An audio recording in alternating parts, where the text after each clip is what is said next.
Welcome back to the Midnight Library. Tonight, as moonlight gently brushes your window and the world softens into silence, we welcome you back to the Midnight Library, where the most celebrated non-fiction, self-development and spiritual books are transformed into calming sleep stories for your subconscious mind. In this peaceful corner of the night, we invite you to simply rest. You don't have to solve anything or prove anything, just listen and let your imagination drift softly across the surface of thought. Tonight's story is based on Hate the Game by Daryl Fairweather, a playful yet profound guide to navigating the invisible rules of modern life.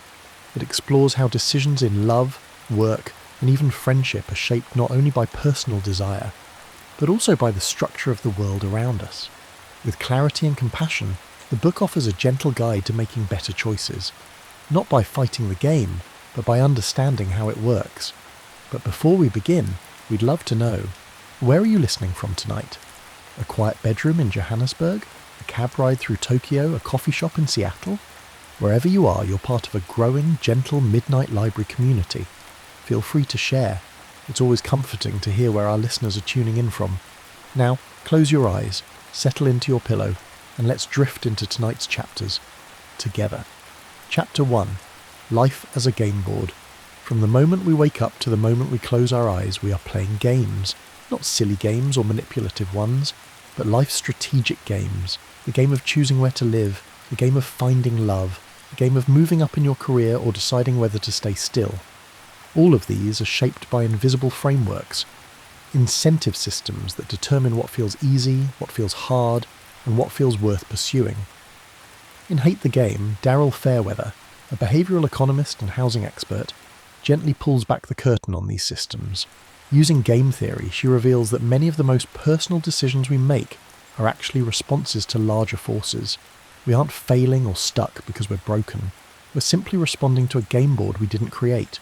And once you see that, it becomes easier to stop blaming yourself, to stop tossing and turning at night, wondering why something isn't working. Because the truth is, modern science is radically rethinking what it means to have a healthy mind. Mental clarity, emotional balance, and resilience aren't just internal traits. They're deeply influenced by environment, incentives, and access to options. And the first cheat code is simply this. See the game board clearly. Let's take a breath here. A deep, slow breath in and out. Chapter 2. Invisible Rules, Emotional Consequences.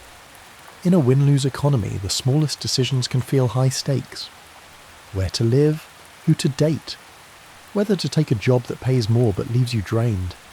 These are not just personal questions, they're economic games, with trade-offs, scarcity, and rules that aren't always fair.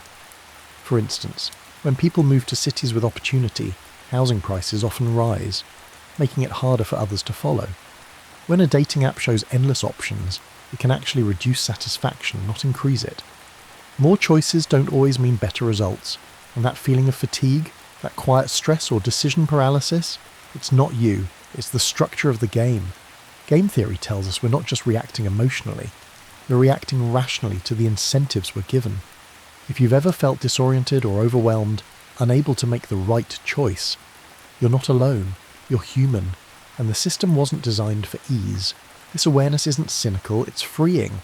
When you stop internalizing blame, your nervous system softens, you breathe easier, you sleep better. Because now you're not just a player, you're a quiet observer of the game. And in that pause, possibilities return. Chapter 3. From Burnout to Awareness. Let's slow down even further now. Imagine yourself standing at the edge of a city at night. Lights flicker, people move in quiet streams, all making decisions. But what if each of them is just responding to signals they didn't fully choose? That's the essence of Hate the Game. It reminds us that shame and exhaustion often stem from thinking we should be winning a game that was never fair to begin with. Whether in housing, job markets, relationships, or social mobility, the game's structure shapes the outcome more than we admit. But the soothing truth is this: recognizing patterns is power. Awareness doesn't mean giving up. It means choosing your next move more wisely, more gently.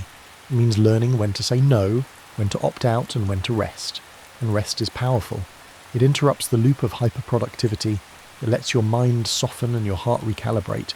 It returns you to something deeper than the game, your own rhythm. So tonight, as you listen, you're already playing the most important move. You're choosing stillness in a world that runs on urgency. And that's no small thing. Chapter 4. Strategic Kindness.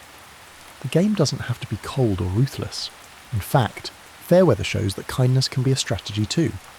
When we approach work, love and community from a place of shared benefit, not cutthroat competition, we build trust loops. These loops in turn create stronger relationships, better negotiations and a gentler society. Think of it like cooperative play. The goal isn't to win alone, but to win together. To seek not just efficiency but empathy, not just profit, but purpose.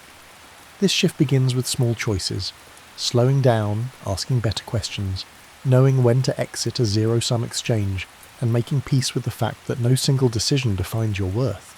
So much of life becomes easier, even sweeter, when we stop chasing perfection and start noticing the invisible systems we're navigating, and with that, your body may already be softening. Chapter 5. Drift into the cheat codes. So, what are the cheat codes?